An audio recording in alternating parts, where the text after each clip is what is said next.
Hey, welcome back to Driven Daily Muscle Cars. Welcome. Today we're going to talk about a transmission 400 here. Um, this is not mine, it's a client's. So, yeah. Psych, just kidding. It ain't mine though. So here's the pressure gauge, so let's hop in the video, shall we? And I'll tell you what, this is one hell of a beast. Yes, it is. Man, look how clean. You can't, it can't compare to these new cars where you got hoses everywhere. All right, enough chit chatting. Let's go ahead and get in the video. Checking transmission pressure. Okay, he's in park. Okay, go ahead and put it in reverse. That's pretty good. Neutral. Drive.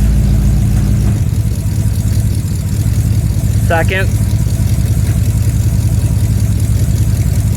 First. Okay, first and second is spot right there. Alright, go ahead and put it in park.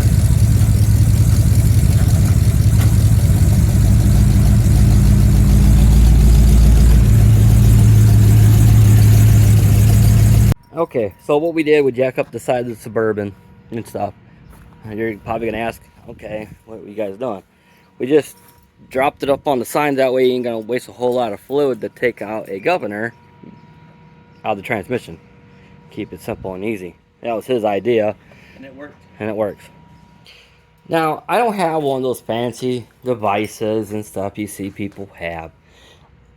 On here, what you want to do, you want to knock that pin out. So what I did, I drilled a hole in my table. So what we're going to do, and the governor's stuck. So theory, I want to prove it now to point. A theory, they say that your pressure would increase if this is clean. So there's a little valve in here. I'll have my associate. If you see, there's a valve right here. Hang on. Right in there. You got this one and this one. So move the little tabs back and forth. Look at that. She's stuck. A lot of people would just clean it. What we're going to do, we're going to take it apart and clean it. We don't need to take the weights off. We're just going to clean it. Yeah. I'll show you how. Also, I've been watching a lot of YouTube videos. That's weird. It's got like a marker on it. But you never want to put this in a vise. And if you do, you can damage this piece and this whole bracket. It gets shoved in. Then this whole thing, mechanism, is junk. And then you got to replace it. Wait, the reason that's got a bevel in there, because it keeps the distance. You don't want this to keep flapping back and forth. Yep. If that's got flap, you can really damage it. So to put the gear back on, all you do is just lightly tap it with the hammer, and that's it. Yeah, I'm going to show them how to do it. Okay, after we got it out, be careful not to break that. If you break it, you can buy it on Amazon.com. But now, grab that. So, doesn't look like any debris. No. So let's go ahead and just, I got brake clean it all up, and then we'll show you from there.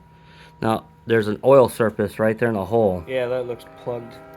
Yeah, you're definitely right. That is definitely plugged. All right. Okay. Give you the better shot, money shot. See that valve working? That's what you want. So there was some debris in it, and also that should just come out just like that. But you want to put brake clean all around in there, make sure it's nice and clean in that hole, and especially the surface here, that little hole. Look how much better that looks now. Yeah. And you never want to put it in like this. You always want to go like this. The smooth bottom piece goes inside the shaft, or inside the hole. So now it works. So we're gonna go ahead and put this together real quickly and shove it back in the vehicle. And just be careful how you tap this back in. I have to move that back over. And gonna take a chisel like this and blindside it here and blindside it here. And what's really weird, this was never marked. Oh yeah, look at that. From the factory, which is weird. I'm surprised that pin never came out. Yeah. But just to show you, nice and clean. All right, let's go put it in the Suburban. That looks a lot better. It's up a little higher than it was. It's about 100 pounds-ish. All right, put it in reverse.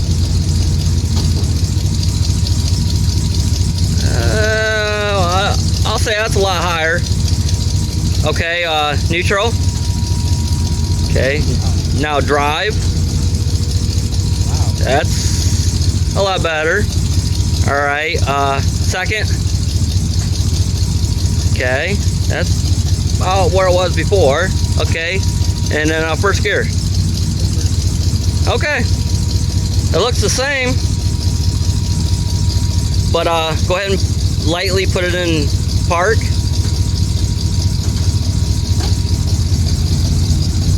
Yeah, just kind of give a little gas, not floor it, just, okay, let off. Oh, you're good. Okay, let off the throttle. Okay. Alrighty, it looks pretty good to me. Okay, go ahead and shut it off. So what we're gonna do is go out and test drive it.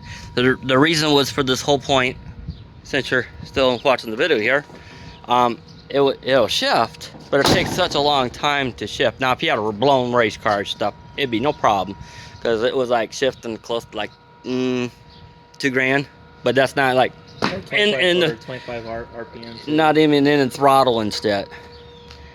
So this is the whole point. So we're gonna go out for a drive here in a second. Just take this off and stuff, and go from there and see if it shifts normally.